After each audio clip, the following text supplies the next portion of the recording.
resistance.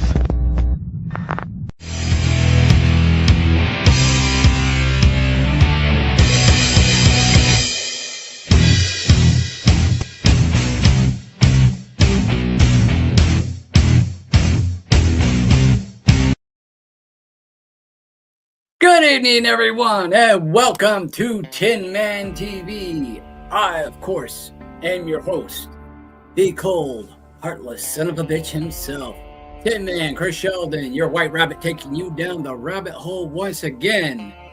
And as always, welcome to the Worldwide Resistance Network, where if you are watching this, you are the resistance. And this is Meth Monster Blue, the fictitious product that was based off of methylene blue. But Meth Monster Blue doesn't actually exist because we don't have any corporate sponsors. APAC doesn't give me money. I don't have any APAC money, no Shiat money, no corporate sponsors. Nope. Why? Because we are the people, by the people, for the people. Hence why I always say, if you are watching this, you are the resistance.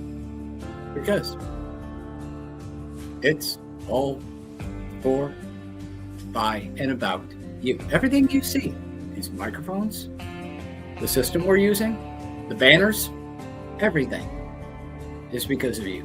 So if you like these broadcasts, share the live feeds, follow us on our various social medias, X, YouTube, Rumble, Facebook, all at REALTWWRN. Check out our online store, realtwwrn.printify.me.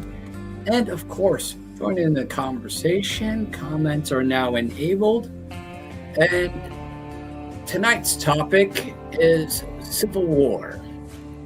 Specifically, what if it's the Republicans that actually launch the Civil War? In fact, we're going to put that up on the comments right now. And we'll post that question. Do you believe there will be a civil war? And if so,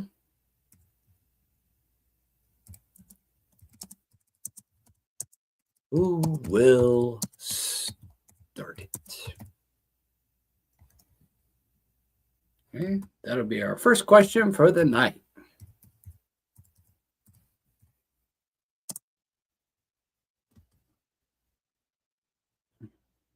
There we go. Question: do you believe? I hate it when it does that. Oh, you got to. I just love it. Let me fix this. Do you believe there will be a civil war? If so, who do you think will start it? And how? There we go. That, I think, is a better way to do it. Okay. Boom. All right. Question: do you believe there will be a civil war? If so, who do you think will start it and how? Now, most of us have been under the assumption that it would be the Democrats who would wind up sparking this civil war, as they've been pushing for it and talking about it for some time, ever since Trump became president-elect for the second time. Most of the Democrats were not happy about it, and as per the John Podesta plan, they were going to spark a civil war. They were going to cause all these civil uprisings, provoke Trump's law enforcement, whether they be the police or ICE or what have you,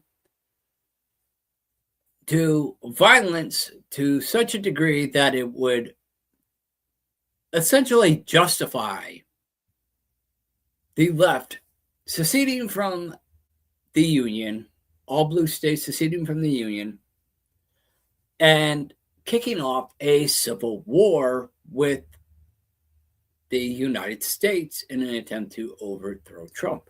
But what if that isn't the case? Especially considering Trump didn't take that bait. You know, whatever faults Trump has, he didn't take the bait.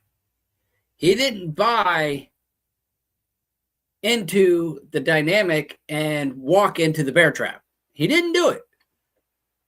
So, what would be plan B?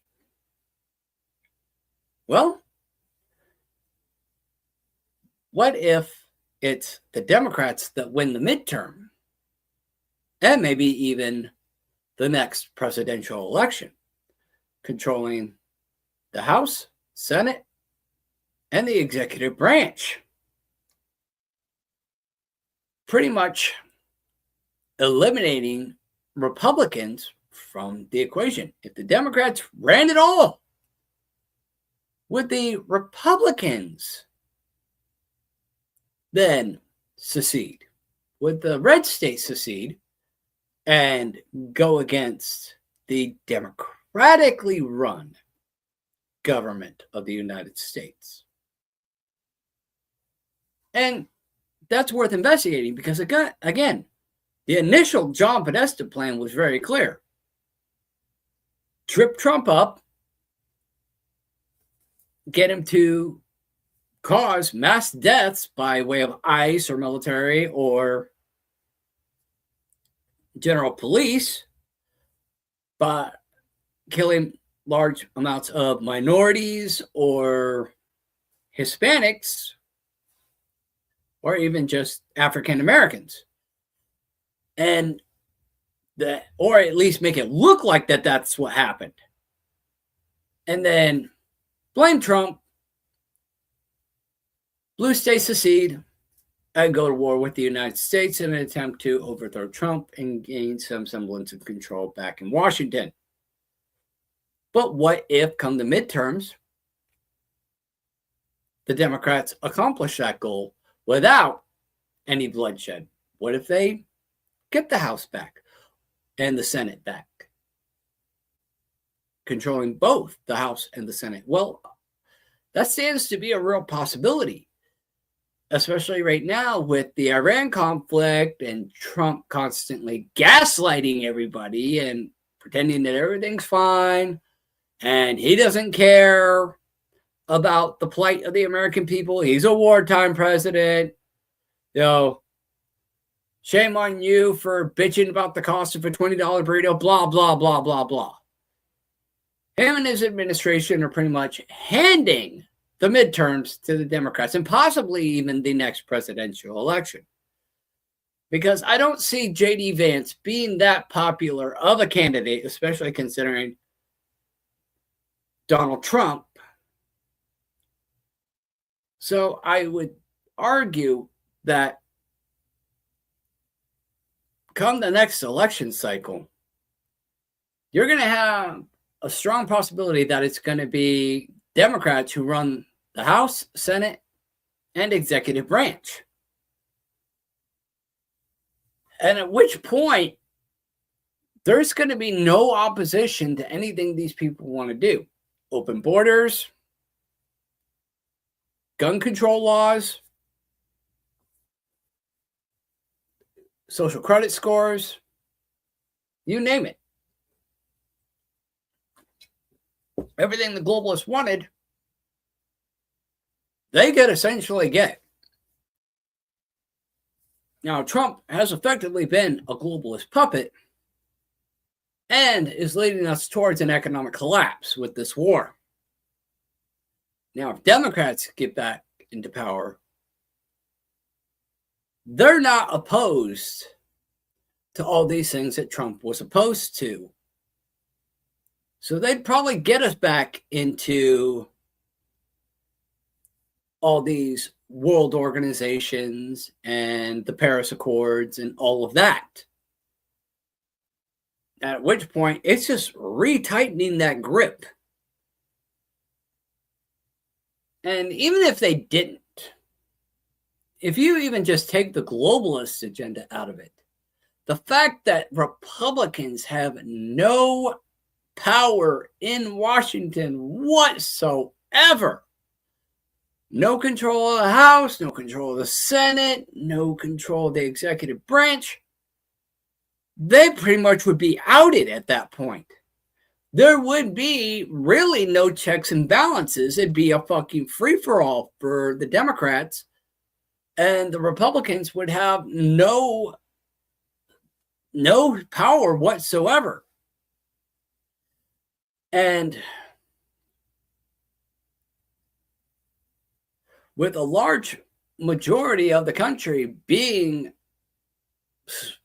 at least mildly conservative, even if they were initially voting Democrat, don't necessarily lean towards the far left ideologies that are being propagated. So it would stand to reason that if the far left got back in power, that the majority of the American people would not be very happy. I mean, you already see what's going on with flock cameras and everything else. You think they're going to be happy when they got digital ID, social credit score, and all that shit breathing down their neck? No. People are going to be pissed that the government's just doing whatever the fuck they want, Republican or Democrat. And at which point, with the Republicans not having any power at all, they're primarily the gun owners. And I'm referring to the Republican voter, not the political party and its adherents. No, I'm talking about the voting class.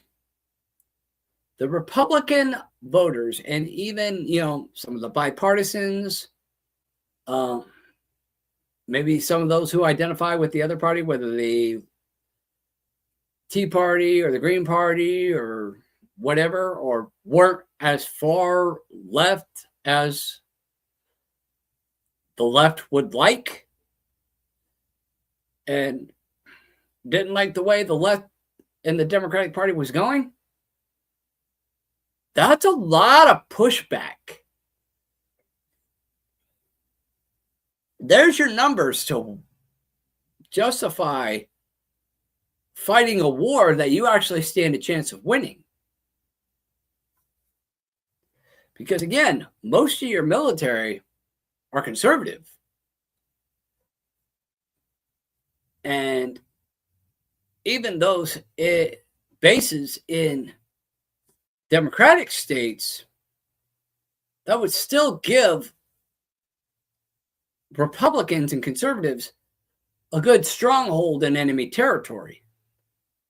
Plus, with the sheer numbers of red and swing states, there's a good chance that if a civil war were to kick off on behalf of the Republicans, that the Republicans could win it. Now, here's where a lot of this becomes problematic, though. You have densely populated areas such as California, New York, Florida, Detroit, where you have a lot of Hispanics, Cubans, basically areas where your conservative whites might not be present. And if they are present, they're a very small minority compared to the ethnic majority. So in these blue states in particular, you're going to see a lot of purge, I think. Even though these states do have large conservative numbers, just the ethnic diversity issue alone is going to cause a shit ton of independent violence and race wars.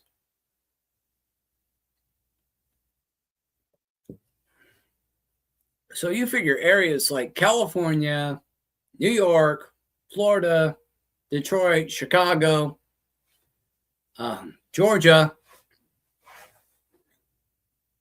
a lot of these blue areas, it's going to get ugly really quick, especially for those of a more lighter complexion. And it's not going to look good. Now, temporary economics. We're already on the verge of economic collapse. The areas that are going to get hit hardest are the areas I've mentioned, because there's not a whole lot of farmland. Yeah, the Inland Empire's got some farms and dairies and whatnot, but is that enough to sustain that dense of a population? New York doesn't have hardly any agriculture. Florida and Georgia have got moderate agriculture. But these big cities and these compact states, like California in particular, they don't have a lot of farming and agriculture. And they have more people per capita than anybody. California is densely overpopulated. For like every one job opening, there's 100 applicants. That's how dense the population is. And you say, oh, in that regard, just bring in more jobs. Hey, they do bring in jobs. But still, you could bring in jobs from every company around the globe. But would it be enough to employ that many people? Probably not.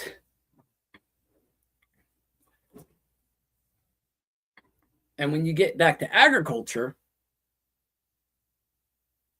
California is pretty well isolated from the rest of the United States. They're effectively surrounded by red states. They're a blue state that has ocean on one side, Mexico beneath them,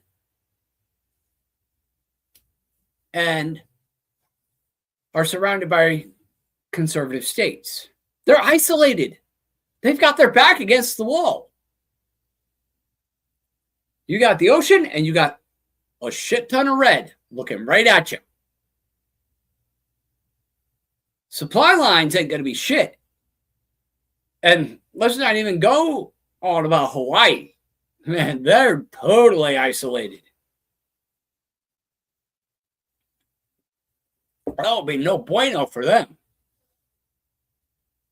So agriculturally, it's going to be a fight for survival in a lot of those blue states, especially if there's economic collapse. Because there's no way to even buy the food, even if you could establish supply lines, which in most cases, with a lot of these blue states, they're isolated. They're surrounded. They can't do shit. Which is why I always tell my friends in California, get the fuck out. I got friends and family in California. Like, I cannot tell you how long I've been trying to get my ding dong of a sister to get the fuck out of California. It's like, get out, get out, get out. Like, she said she was living in Vegas for a little while. When last I spoke to her, which was months ago.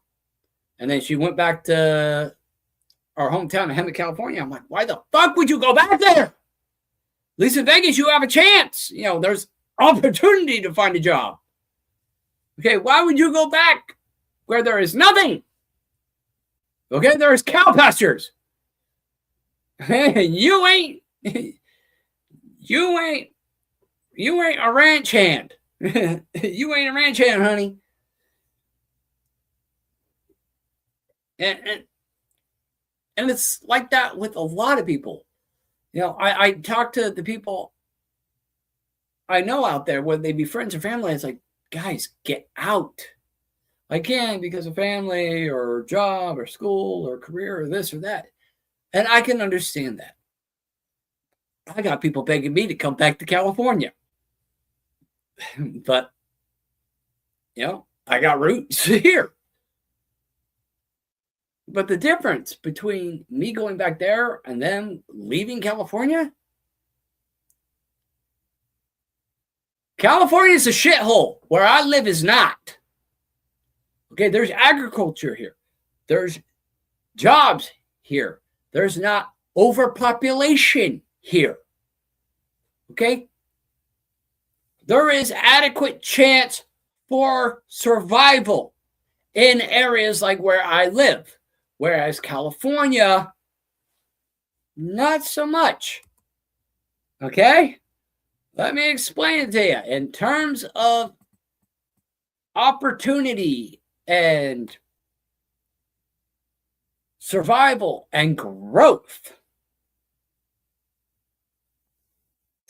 places like where I live, ding, ding, ding, ding, ding.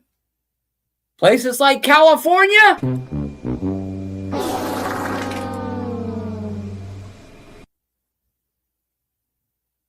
no. Now, let's go on the war front here.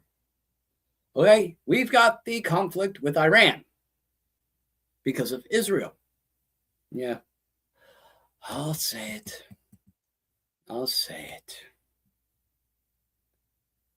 Jews!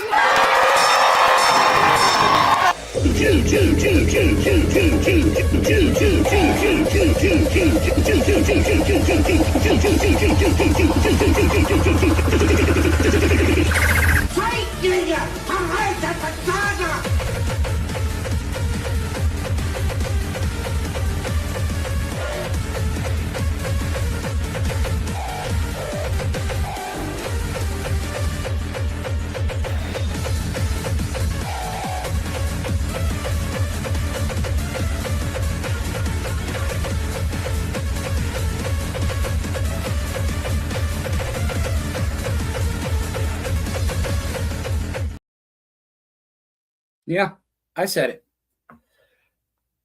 And for those of you who are tuning in on Rumble, we got quite a few people on Rumble. Feel free to join in the conversation. Comments are enabled. They will not display on my screen here, but I can see you. And I will promptly respond. So feel free to join in the conversation. Again, the question for the day. Do you believe there will be a civil war? If so, who do you think will start it and how? So again, feel free to join in the conversation there and share your thoughts and opinions. Now, again, you've got that conflict with Israel and Iran because of Israel. Israel wants to use nukes. And everybody says, if you use nukes, we're going to nuke you. And given that Israel's an ally of the United States, if somebody nukes Israel, even if they shot first, even if Israel shot first, the United States is going to be obligated to respond. Even if it's a NATO country that fired back. That's a whole convoluted issue in and of itself, but for the sake of argument, you have that front. You also have the Russian-Ukraine conflict. NATO has been encroached on Russia's borders. Russia is fucking pissed. They don't back down any more than the mullahs are going to back down. And they're already talking about hitting some NATO countries. Now, that's just going up the threat escalation ladder. Now, let's just say, whether because of the Russian-Ukraine conflict or the Iran conflict with Israel, that somehow or another nukes get fucking fired. You think they're going to come from Russia? Because either way, whether it's whether it's the United States firing off nukes at Russia or whether it's Israel firing off nukes, Russia's going to respond in response to themselves or their allies. Remember that Russia and China are allied with Iran. So if Israel nukes Iran, Russia and China stand a high probability of responding with a nuclear retaliation. Okay? If Israel fires nukes, Russia will probably fire nukes. If Russia fires nukes, the United States is going to fire nukes, and then Russia is going to hit the United States. Now, same thing with the Ukrainian conflict. If the United States, if Russia hits NATO countries, United States, Article 5, the United States is automatically in that shit. If the third escalation ladder goes up, somehow or another nukes get fired, guess what? Radioactive ashtray time. Now, do you think that those nukes are going to fly from Russia westward into the eastern hemisphere of the United States? No. They're going to fire north, hitting the northern states, and they're going to fire to their east to hit our west coast, Hawaii, California, and Washington. Guess what? Bye-bye, LA. Bye-bye, Honolulu. Yeah, bye-bye, San Diego. Yeah, all gone. All fucking gone.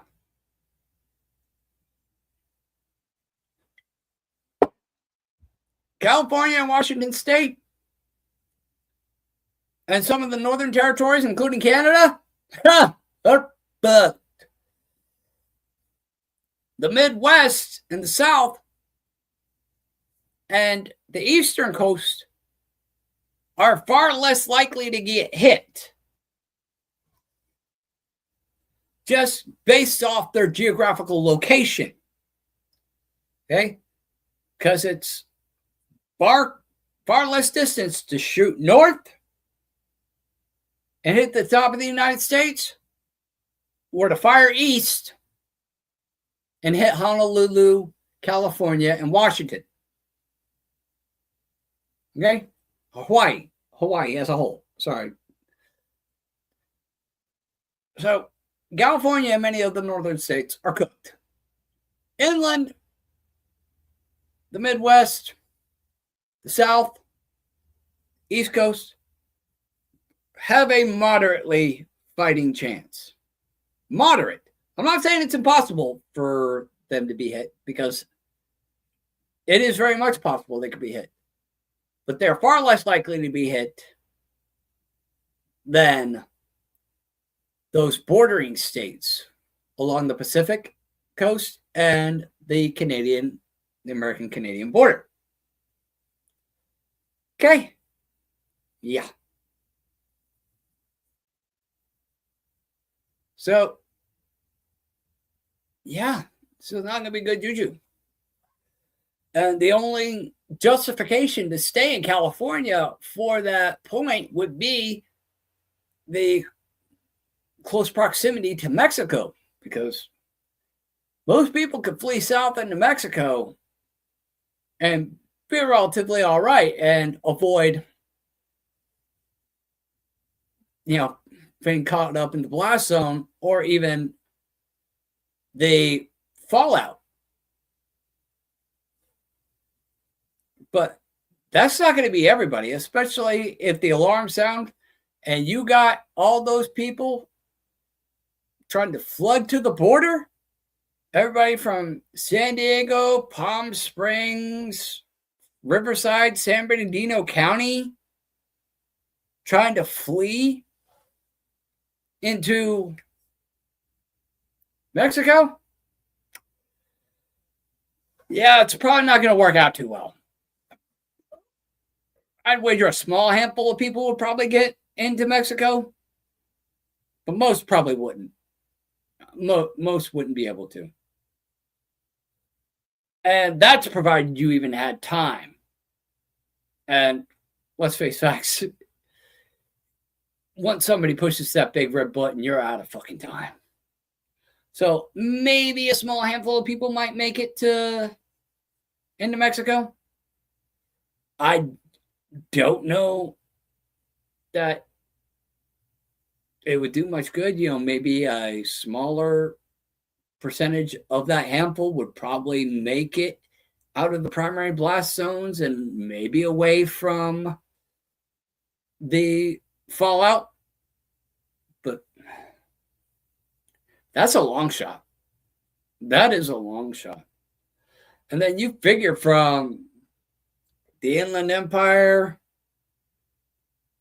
into the Inland Empire and Los Angeles areas, trying to go out and escape up through Death Valley into Nevada. Yeah, good luck getting through the Cajon Pass. You go down to 91, you think LA traffic's bad as is. You try getting out. You try LA traffic when you're trying to get out in a hurry. You ain't going nowhere. Okay? LA freeways and the Cajon Pass up to Hesperia, Victorville, and then on out to Barstow, Blythe, and into Death Valley. Yeah, that's going to be a bitch. Again, maybe a small handful of people. Not much. Not much. Most everybody will be stuck on the freeway going, well, go while it lasted.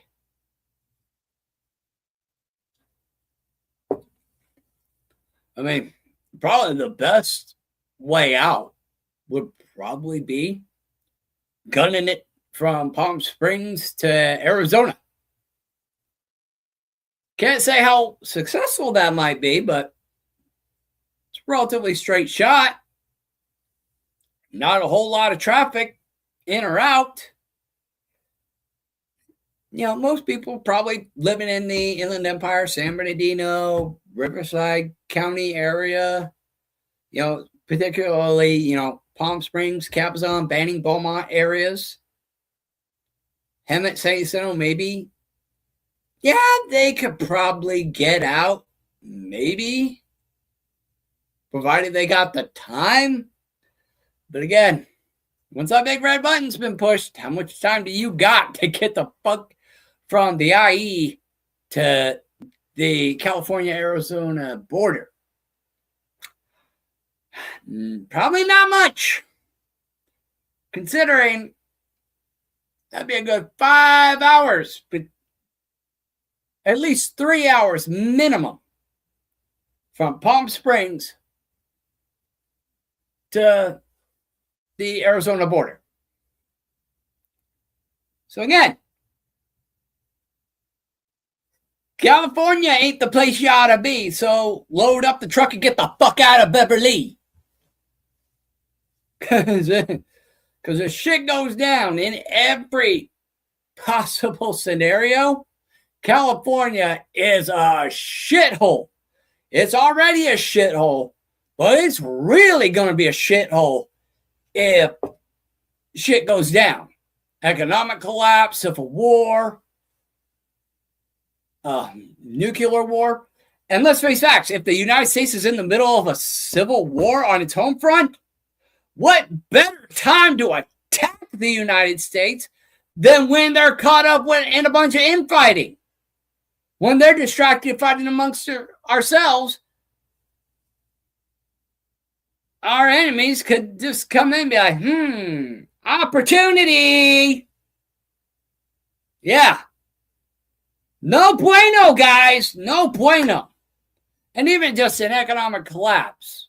You know, say nothing bad else happened, just economic hardship. The longer you wait to get out, the more the orange asshole is going to keep fucking shit up. And it's going to be even harder. The longer you wait, the harder it's going to be to get out. And the more costly it's going to be to get out. Why do you think? I call him Mr. Fuckbucket. And I will show you what I'm referring to. You go to our online store, REALTWWRN.print-to-find-me, and you scroll down to the new shirts. Click on the Mr. Fuckbucket t-shirt.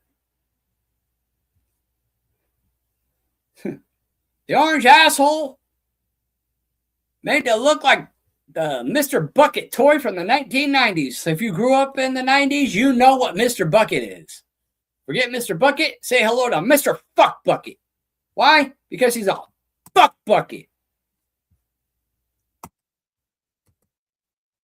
In fact, let me go back to the store. I'll show you something else. Go ahead and plug this shit like a motherfucker. Why the fuck not?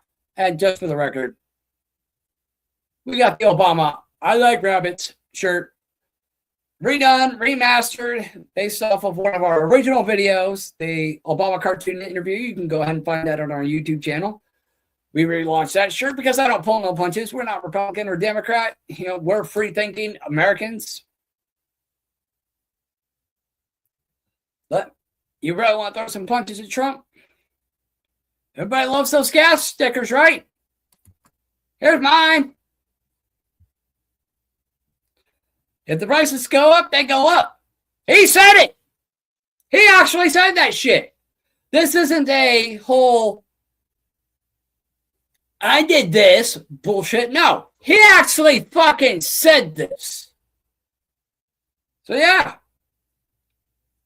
You want to put gas, you want to put stickers on gas pumps, put one on there that actually says and quotes him and says what he actually fucking said. Oh, I think Tom and Bird and his friends are right. Maybe I would make a better president. And again, we've got the Tinman for President t-shirt. I'm going to have to get me one of those. Right now, all I've got is my standard Shadow People shirt for the show.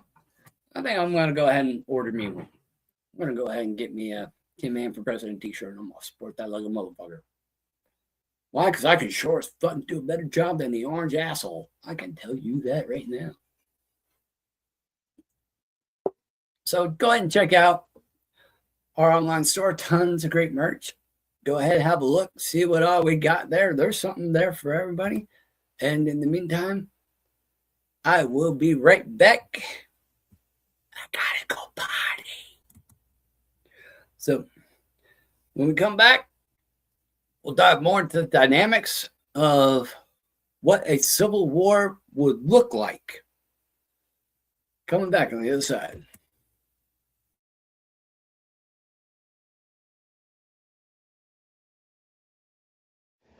Hey everyone, I am Reverend Ordo, co-host of the Roundtable on the Worldwide Resistance Network. Just want to remind you to check me out on Wednesdays for Grey Jedi TV and on Fridays for Grind My Gears. And you'll find me on Minds, Gab, MeWe, Mastodon, Parler, Getter, Tumblr, Scoops, TikTok, and the anonymous Mediway network. All right? So, enjoy yourselves. Peace out. And,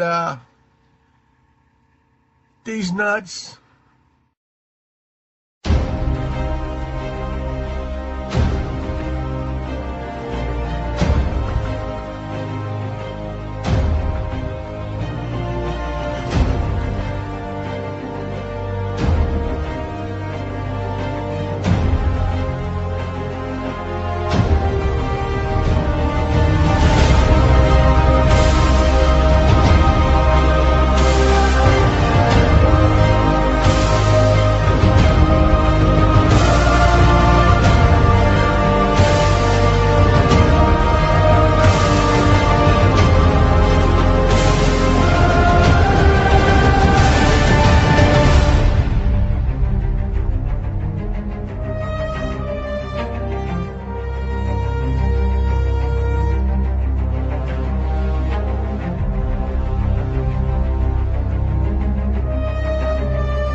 You are watching Tinman TV on the Worldwide Resistance Network.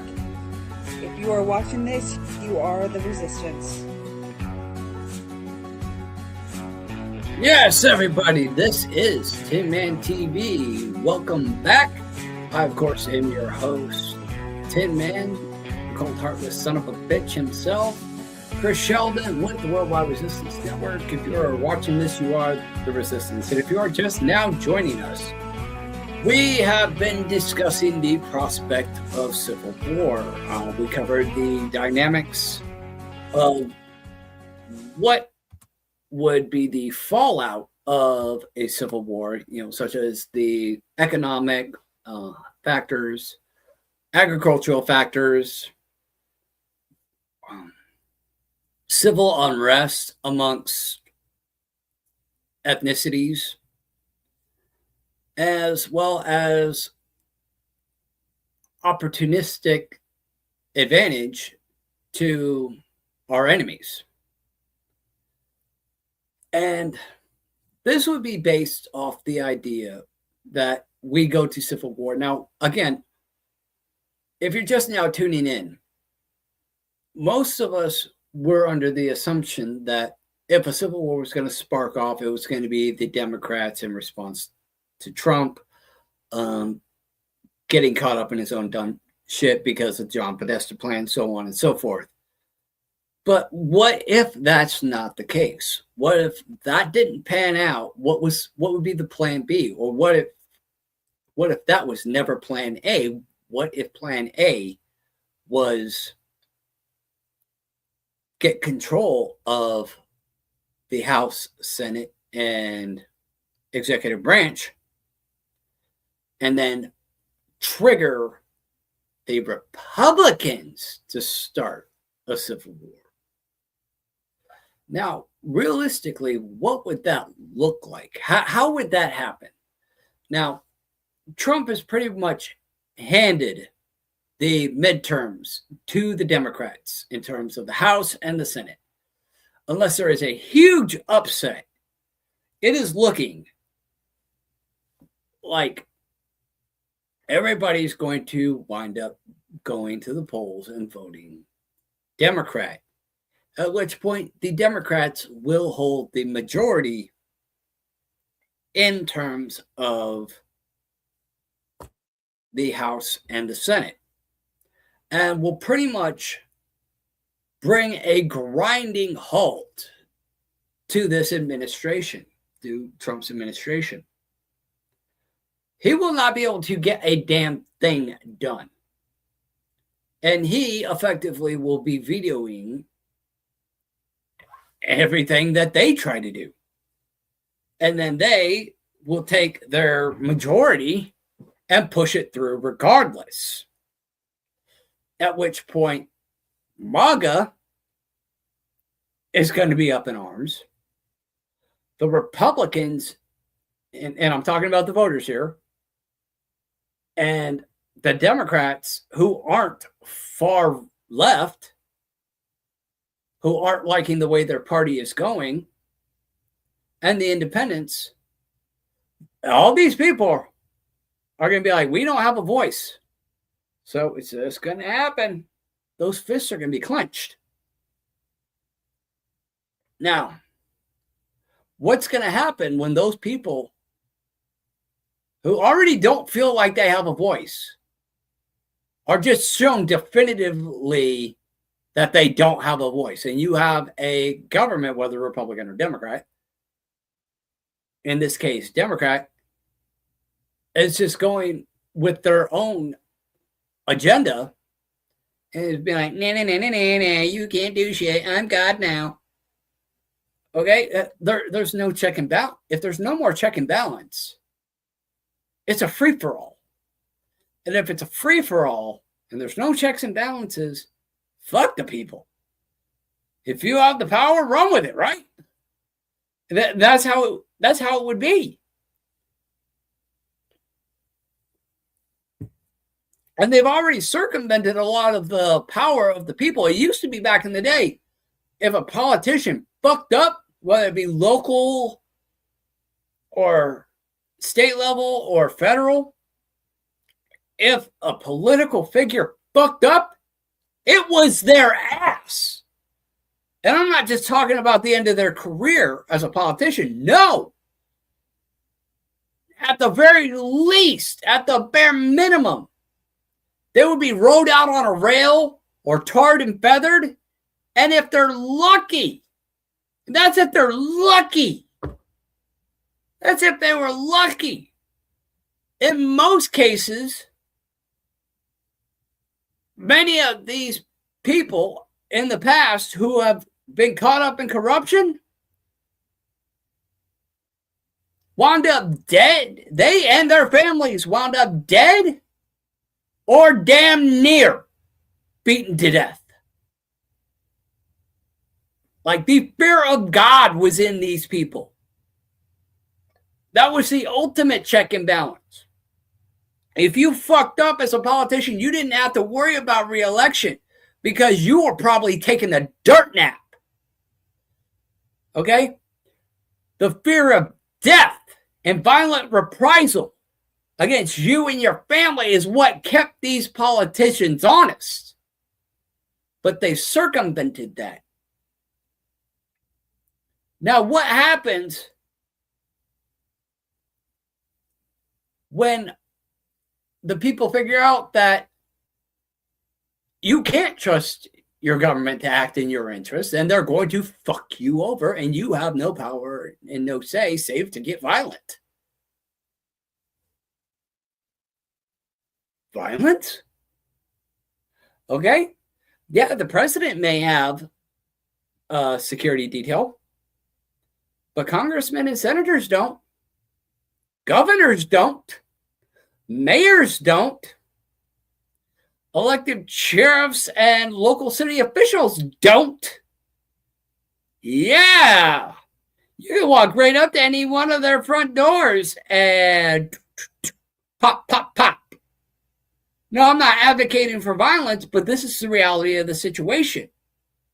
What else are the American people going to do if it's no longer a government of the people, by the people, for the people? And it's the establishment against the people. Well, as history has often shown, when you put people in that position, they tend to get very, very violent. And the corrupt tend to get very, very unalived. Now, again, I'm not advocating for violence, but I'm just going to acknowledge the reality of the situation. It's going to get violent. These elected officials will be toast. And there's nowhere to run. There's nowhere for them to hide. And you can say, well, the president's safe because he's got his bunker, he's got his security detail and all that. Okay. You take control of the White House. He's got no way of getting food in or out of that bunker. He's got no way of getting anybody out in and no way to get himself out without him being compromised. So he's pretty much going to be in his own prison cell. Same with these elites and their little bunkers and on their little boats. Yeah. With all their little manservants who are little men on the totem pole. They're not elites. They're the people that work for them. They're chefs, they're butlers, they're maids. None of those people are elites. They're blue-collar motherfuckers just trying to make a living. Blue-collar, white-collar, whatever. Don't matter what color shirt you got on. Okay, they're your average Americans trying to make a living. They're your average citizens trying to make a living. Okay? And they've got friends and family on the outside that are getting fucked over by this system that these people have created. You think they ain't gonna freaking pull a clue and gonna be the butler did it in the library with a wrench? Or the candlestick? Come on. You think that's not going to happen to people like the Rothschilds, Gates, Fauci, Soros, Mark Nut Zuckerberg, that chain-smoking penguin rapist? Come on. Do you think that any of these people are going to be safe on their yachts or in their bunkers? No. They're either going to die in a prison that they thought was going to keep them safe, or their little servants are going to kill them. There's nowhere for these people to run. There's nowhere for them to hide. They're all toast. It don't matter if you're a local government official, a CEO, president of the United States. You fuck up, somehow or another, your ass is grass. Okay, it's pure and simple. There is no escape.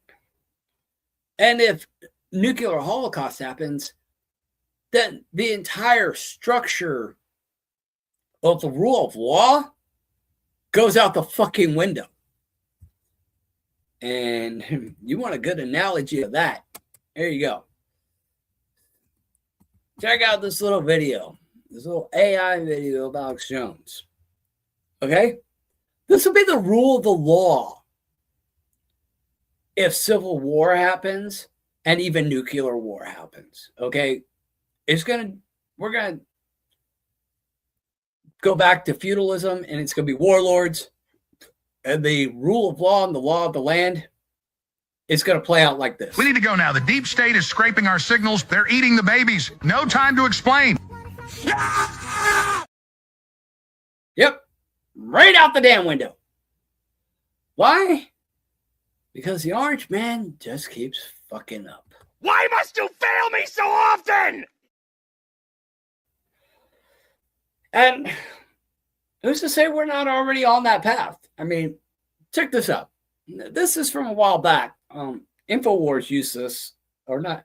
Yeah, there were still InfoWars at the time when they shot this. But you had some drug addict going after motherfuckers with a samurai sword. Like, check this out. This is the type of war we're heading into. Your arm been hacked off by a homeless person with a samurai sword? Try Shilajit gummies today.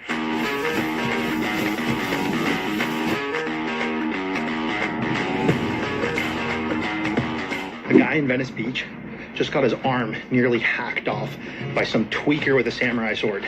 And as of 4:15, he is still on the loose. And seemingly, the reaction from our local government is basically like, oh, like, these things just happen. Like, this is our new normal. That, dude. I want to live in an LA that is safe to go out, where I don't have to worry about walking around and getting my arm hacked off by some tweaker looking for drugs. Sorry, I ate a Shilajit gummy. Sorry, I thought I could finish. Yeah, I mean, you've already got motherfuckers trying to hack people up with samurai swords in the street just for drugs. Look at front cameras. You got people going and tearing these fucking cameras down like a motherfucker. No qualm about it.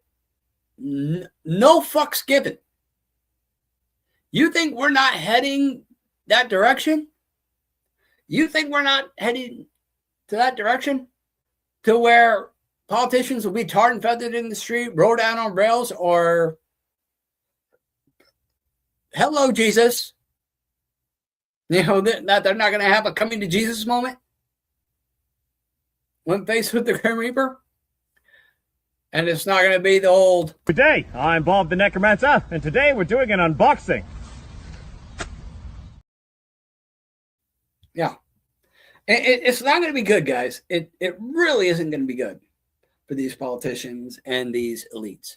You know, I mean, you already had one CEO of a pharmaceutical company capped in broad daylight, no fucks given.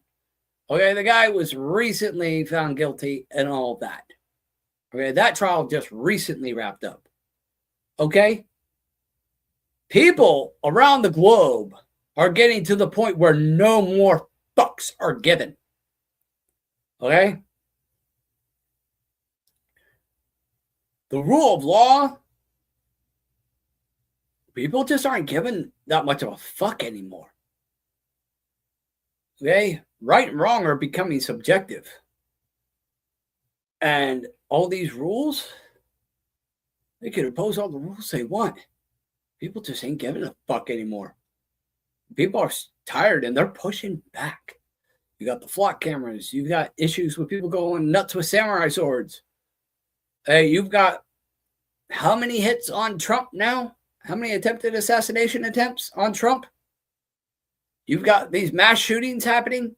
Okay, hey, we are vastly reaching the point in society where the rule of law is going to go out the window, and these little provisions that these politicians put in place to protect themselves so that they can get away with corruption without any reprisals from the people, all that's going out the window. And next thing these people are going to see is the glow of torches and mobs of people as far as the eye could see coming right for their front door. And again, I'm not advocating for violence, but we've got to acknowledge the reality of the situation. This is where we're headed. And the tighter these people squeeze, the worse it's going to be and the faster it's going to happen. The best thing these elites can do is stop and go away. Just bow out gracefully, give power back to the people, and go enjoy what you have for the rest of your fucking lives and stay the fuck away from everybody else. Otherwise, you're not going to be around to enjoy it very long. And that is not a threat. That is an observation. Okay? Let me make very clear. I am not advocating for violence. But you are pushing for it. And people are reaching their breaking point. So I implore you, the elites, the politicians, the CEOs, BlackRock, all of them, if you value your lives, stop putting your neck in a fucking noose. Stop trying to push people to the point of violence. Otherwise, violence is what you are going to get, and you're probably not going to live to regret it. I implore all these elites to just accept defeat and go home. Take your ball and go home. Seriously, just take your fucking ball and go the fuck home. Okay? This does not end well for you. Okay? And that's just on the purely physical aspect of things. Now, you want to talk about the spiritual aspect of things. You people want to bring about, you want to force the Israelites want to force their Messiah to return, to come. Which most everybody else agrees is the Antichrist. And Christians, God bless them, are willing to help Israel in order to hasten the return of Yeshua the Christ, as if God in any capacity operates on man's timetable and that you can get God to jump when you say jump. Are you that fucking stupid? Like, what in the unholy mother of fuck is wrong with you people? Seriously. What was wrong with getting married, getting your fucking dick sucked, having a couple of kids, have them grow up to do the same, you enjoy your grandkids and die having lived a long, happy, and productive life? Why do you gotta try to fuck everybody over? Why do you gotta try to play God? Why do you gotta try to get God? Why do you gotta try to fucking manipulate God like he's a fucking puppet, as if he could be manipulated by you? Come on. He's the Almighty. You think he's gonna fucking do things on your time? You think you have some sort of power in order to push him to do something? To push up his timetable? And you think that it's going to go well for you? Dude. Y'all are some dumb shit and are a special kind of stupid. Fuck.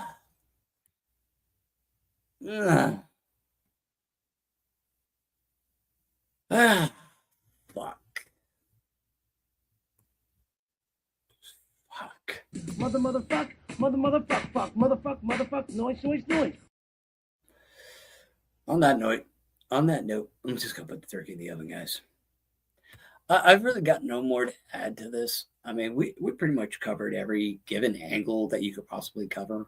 I mean, yeah, you could break down and spend 10 hours on how every element of the war is going to play out, every battle, every strategy, and how that all might play out. But at the end of the day, who could predict human nature? I'm just offering a what-if scenario at this point because the way you got to look at it, the Republicans didn't get the job. Or not the Republicans, the Democrats didn't get the John Podesta plan, at least not yet. And with midterms coming up and it looking like the Democrats might take the House, I mean, it stands to reason that maybe the Democrats might not only take the House, but use that to spark that civil war, provoking the Republicans to take action instead.